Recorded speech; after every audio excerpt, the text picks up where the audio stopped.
दे वैसे चाहिए। तो बच्चों अभी तक हमने कक्षा 11 का बनाया, कक्षा 12 के वीडियो बनाए। कुछ बच्चों का कहना था कि सर कक्षा 10 को आप नहीं बना रहे हैं, तो कक्षा 10 का आज से हम शुरू करने जा रहे हैं। कक्षा 10 का पहला चैप्टर है परावर्तन और अपवर्तन, यानी प्रकाश का परावर्तन और अपवर्तन। आज हम बात करेंगे प्रकाश का परावर्तन की।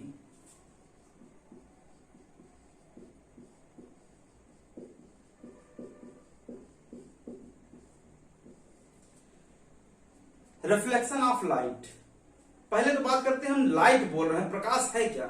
प्रकाश के बारे में बहुत सी चीजें आपने पढ़ी होगी, बहुत से गुण उसके आपके जानते होंगे। प्रकाश के बहुत से गुण आप जान रहे हैं।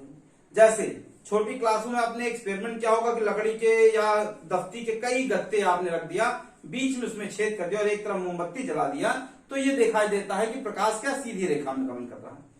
कुछ बच्चे क्या है, प्रकाश टार्च ले लेते थे और टार्च से क्या करते थे, छाया डालते थे, यानी कि दफ्ती रख दिया तो उसकी छाया बनती थी दूर।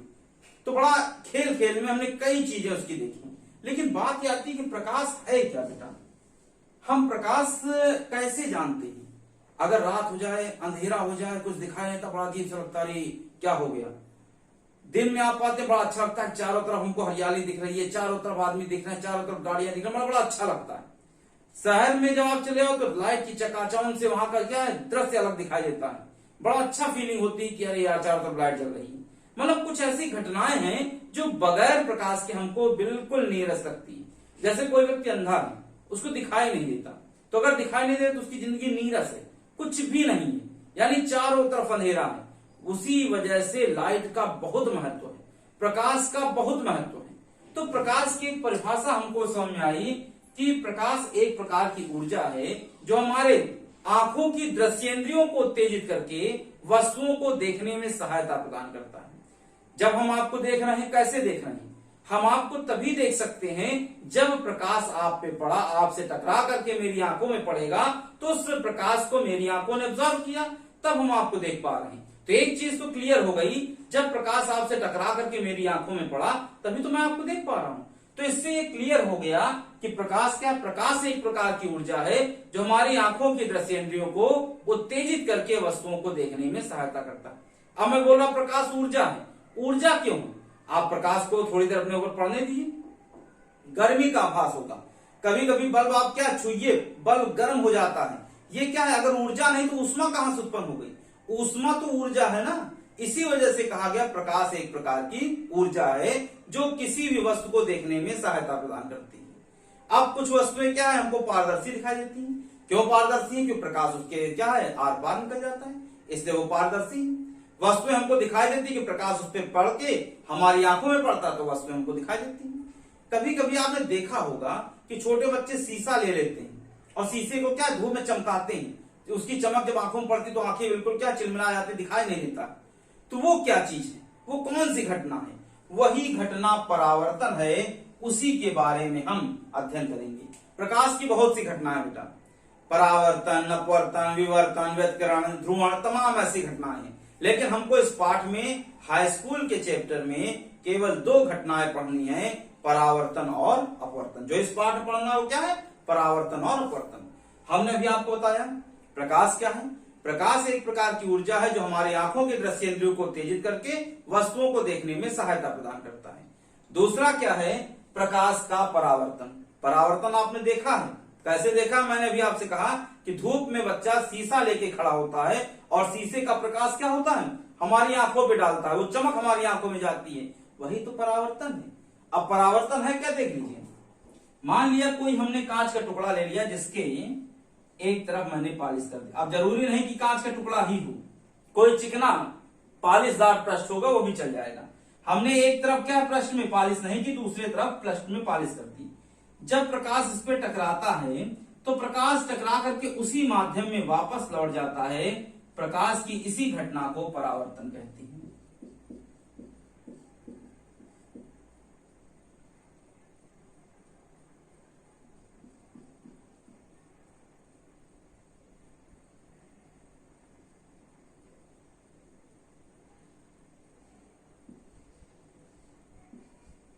देखिए बेटा, हमने आपसे क्या कहा, जब प्रकाश किसी एक माध्यम में, जब प्रकाश एक माध्यम में आकर के कांच के टुकड़े या किसी चिकने पृष्ठ पर टकराती तो उसी माध्यम में वापस लौट जाती है। प्रकाश की इस घटना को परावर्तन कहते हैं। जब प्रकाश किसी पालिशदार या चिकने पृष्ठ पर आपतित होती है तो जब उस पृष्ठ से टकरा करके प्रकाश उसी माध्यम में वापस लौट जाता है, प्रकाश की इस घटना को हम परावर्तन कहते हैं। इसमें आपको दिख रहा है ये आपतित किरण है, इंसिडेंट रे इसको हम बोलते हैं। ये अभिलंब है बेटा जो मैंने यहां खींचा है, और ये परावर्तित किरण है।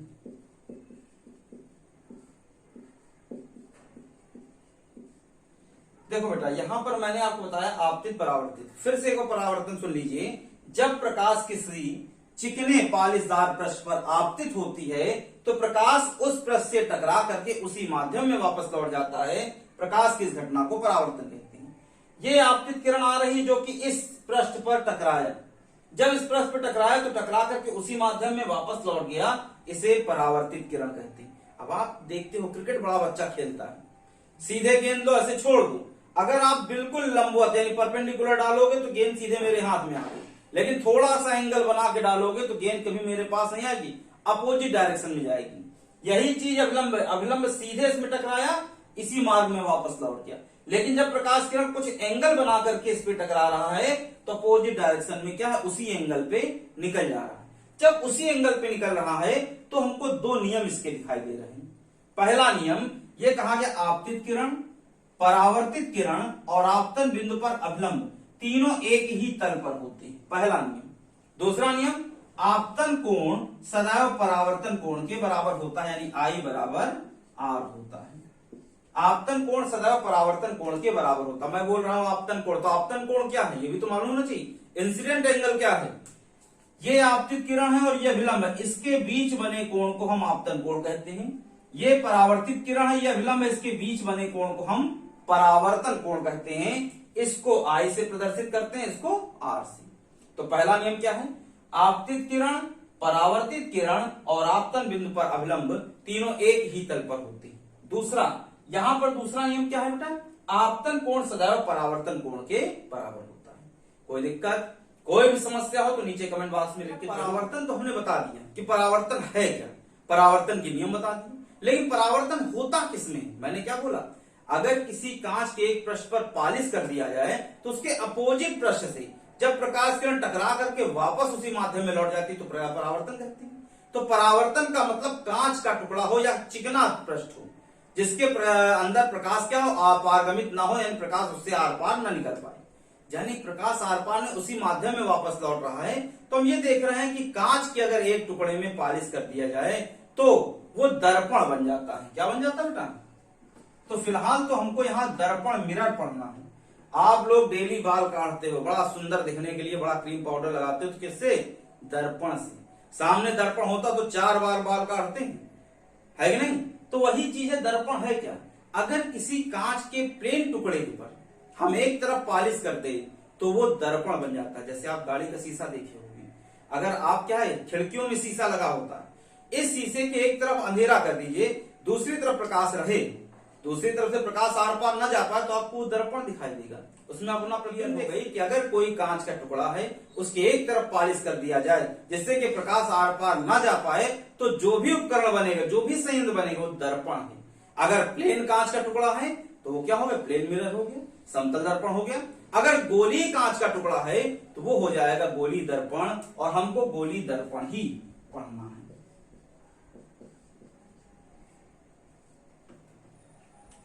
गोली दर्पण क्या है, कांच के गोल टुकड़े के एक तरफ पालिश कर देने पर जो भी उपकरण बनता है, जो भी दर्पण बनता है, उसको हम गोली दर्पण कहते हैं।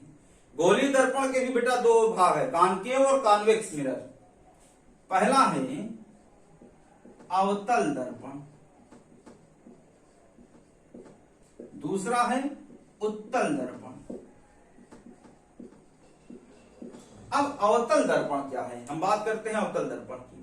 ऐसा दर्पण जिसका परावर्तक पृष्ठ दबा हुआ हो, अब का मीन्स दबा हुआ तल, ठीक, यानी कि ऐसा दर्पण जिसका परावर्तक पृष्ठ दबा हुआ हो। अब मैं बोल रहा हूं ना परावर्तक पृष्ठ, तो ये बेटा जहां से इस पॉइंट से लेके इस पॉइंट तक ये पृष्ठ में दूसरी तरफ पॉलिश है, यही तो दबा हुआ पृष्ठ है जो अंदर की ओर देखो झुका हुआ है। जब अंदर की ओर झुका हुआ है तो इस दर्पण का यहां से यहां तक पृष्ठ क्या दबा हुआ है। तो वही मैं बोल रहा हूं कि वह दर्पण जिसका परावर्तक पृष्ठ दबा हुआ होता है उसे हम अवतल दर्पण कहते हैं। अब अवतल दर्पण ये, उत्तल दर्पण क्या होता है? ऐसा दर्पण जिसका परावर्तक तल उभरा हुआ होता है उसे उत्तल दर्पण कहते हैं। देखिए बेटा, ये परावर्तक पृष्ठ उभरा हुआ है, ऐसा दर्पण इसका परावर्तक ये यहां से लेके यहां तक पृष्ठ क्या है? दबा हुआ है, इससे प्रकाश किरण ऐसे टकरा करके वापस आ रही है, ठीक। और इसका परावर्तक पृष्ठ उभरा हुआ है, इससे प्रकाश किरण ऐसे टकरा करके वापस आ रही है, इसे उत्तल दर्पण कहते हैं, इसको अवतल दर्पण कहते हैं, ठीक है। तो अवतल दर्पण बात में आ गई, उत्तल दर्पण। अब बात यह कि इससे संबंधित कुछ परिभाषाएं हैं बेटा,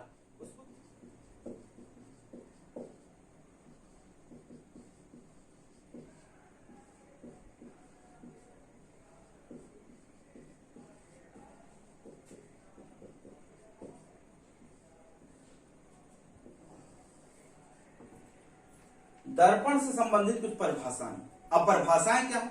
जैसे हमको मालूम है, ये मैंने अवतल दर्पण बोला बेटा, जाहिर सी बात है अवतल दर्पण गोली दर्पण का भाग है, तो ये कोई ना कोई गोला होगा, ये कोई ना कोई गोला होगा, इसका कोई ना कोई केंद्र होगा, और जो इस गोली दर्पण का केंद्र है, सेंटर है, उसे कहते हैं वक्रता केंद्र। तो पहली परिभाषा हमको समझ में आ गई कि गोली दर्पण जिस खोखले गोले का भाग होता है उसके केंद्र को वक्रता केंद्र कहा जाता है, इसको सी से प्रदर्शित करते हैं, ठीक है। तो वक्रता केंद्र क्या है बेटा? गोली दर्पण जिस खोखले गोले का भाग होता है उसके केंद्र को हम वक्रता केंद्र कहते हैं। दूसरा है दर्पण का ध्रुव, ये जो परावर्तक पृष्ठ है यहां से लेके यहां तक, इसका मध्य बिंदु यहां कहीं होगा, इसे हम दर्पण का ध्रुव कहते हैं। यानी कि गोली दर्पण के परावर्तक पृष्ठ के मध्य बिंदु को दर्पण का ध्रुव कहा जाता है। गोली दर्पण के परावर्तक यहां से लेके यहां तक परावर्तक पृष्ठ है, इसका मध्य बिंदु ये है, तो गोली दर्पण के परावर्तक तल के मध्य बिंदु को दर्पण का ध्रुव कहा जाता है, ठीक। दूसरा क्या है? ये दूसरी परिभाषा होगी। तीसरी परिभाषा क्या है? मुख्य अक्ष। ये बेटा हमने सीधे मिला दी, वक्रता केंद्र और दर्पण के ध्रुव को मिला दीजिए सीधा। तो आप इसकी परिभाषा क्या लिखोगे? दर्पण के वक्रता केंद्र और दर्पण के ध्रुव को मिलाने वाली सीधी क्षैतिज रेखा मुख्य अक्ष कहलाती है। क्या कहलाती है? मुख्य अक्ष। दर्पण के वक्रता केंद्र और दर्पण के ध्रुव को मिलाने वाली सीधी क्षैतिज रेखा मुख्य अक्ष कहलाती है। ये परिभाषाएं तो बहुत सिंपल सी परिभाषा है। मेन परिभाषा है फोकस।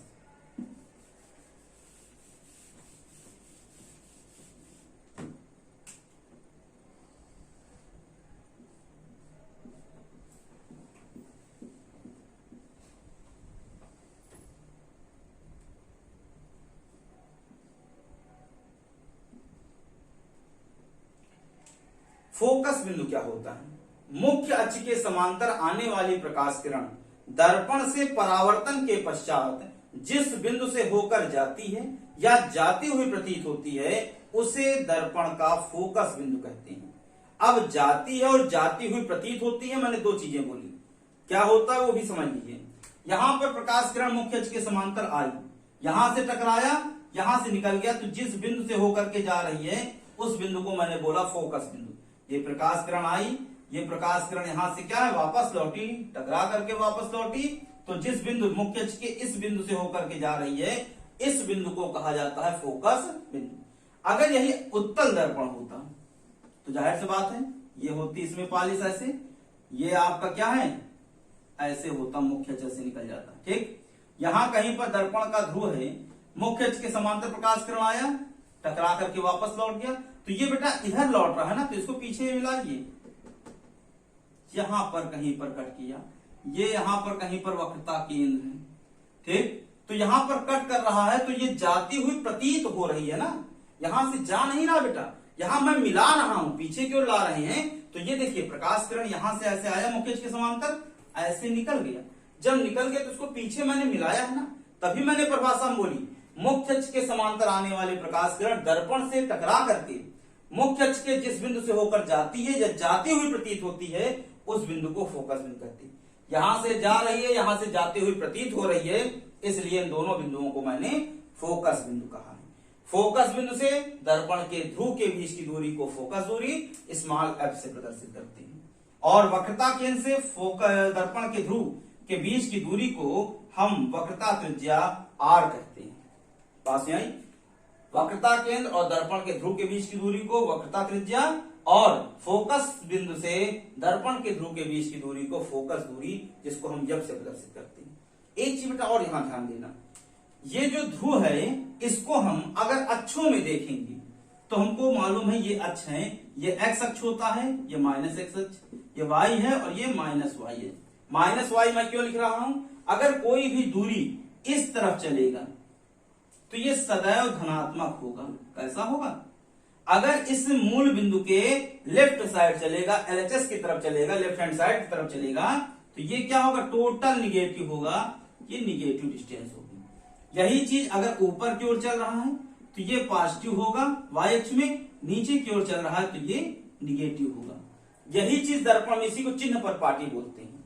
यह मूल बिंदु माना जाता है, दर्पण का ध्रुव जो होता है वो मूल बिंदु होता है। इस ध्रुव के जो लेफ्ट साइड चलेगा, LHS की तरफ चलेगा, ये टोटल डिस्टेंस इस तरफ चलने वाली निगेटिव होगी और इस तरफ चलने वाली डिस्टेंस पॉजिटिव होगी। ऊपर की ओर चलने वाली डिस्टेंस पॉजिटिव होगी, नीचे की ओर चलने वाली डिस्टेंस निगेटिव होगी। ध्यान रखिएगा, इसी को कहते हैं चिन्ह परिपाटी। फिलहाल तो ये फोकस बिंदु, दर्पण का ध्रुव और वक्रता केंद्र, काफी परिभाषाएं हमने आपको बता दी। फोकस दूरी क्या होता है ये सब बता दिए। अब बात करते हैं वक्रता त्रिज्या r और फोकस के बीच में संबंध क्या। तो बच्चों, हमने अभी तक आपको दर्पण से संबंधित काफी परिभाषाएं बताई। चिन्ह परिपाटी क्या है वो आपको हमने बताया, बहुत सी ऐसी चीजें।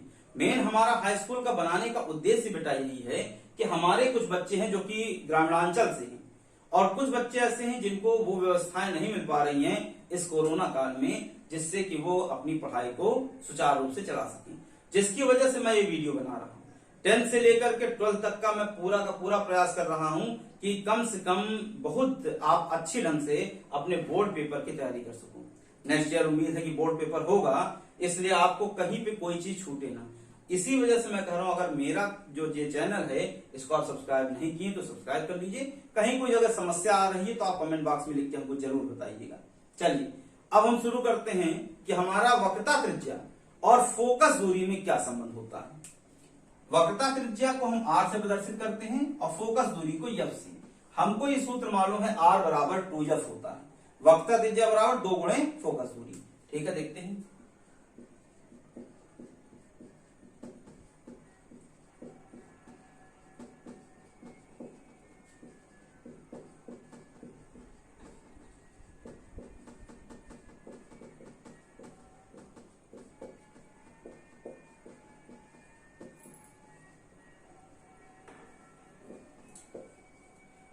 Relation between focal length and radius, यानी वक्रता त्रिज्या जो है उसके बीच में क्या संबंध है, चलिए देखते हैं।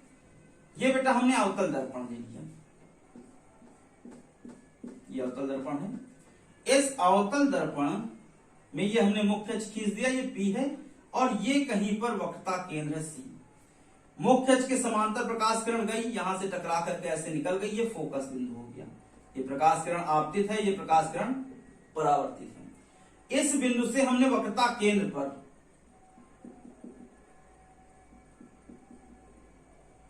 ये मैंने अभिलंब खींच दिया। अभिलंब क्यों? क्योंकि हमको मालूम है, आपको मैथ वाले सर ने बताया होगा, ना बताया हो तो फिर भी सुन लीजिए। अगर कोई वृत्त है, वृत्त पे कोई स्पर्श रेखा आप खींच रहे हो तो सेंटर से उस बिंदु को मिलाते हैं तो सदैव 90 डिग्री का कोण बनाएगा पृष्ठ पे। ये देखिए, ये वृत्त है, वृत्त का ये पृष्ठ है। अगर हम इस पे स्पर्श रेखा खींचे ये सदैव 90 डिग्री का एंगल बनाएगा, तो ये हम कह देते हैं कि अभिलंब है। क्या है बेटा? तो यहाँ पे कंफ्यूजन न रखिएगा।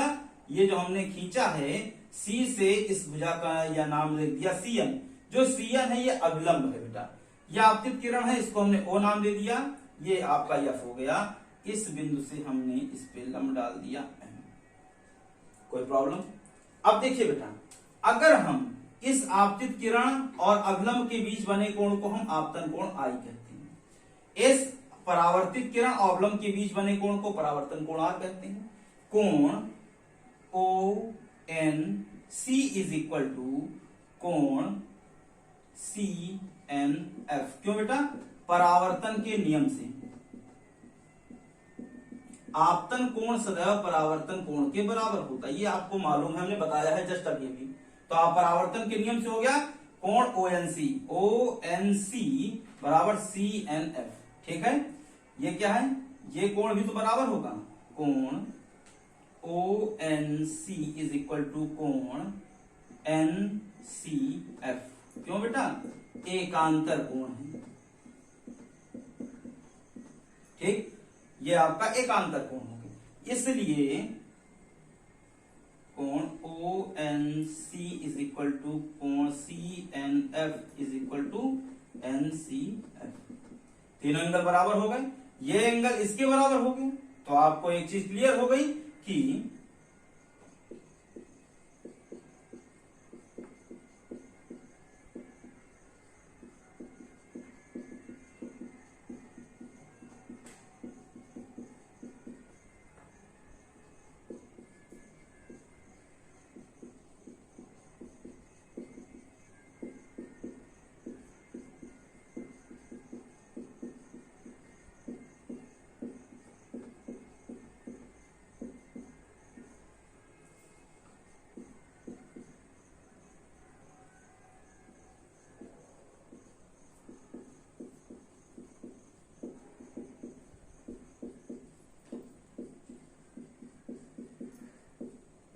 देखो बेटा, इस संबंध से ये स्पष्ट है कि कोण आपस में बराबर है।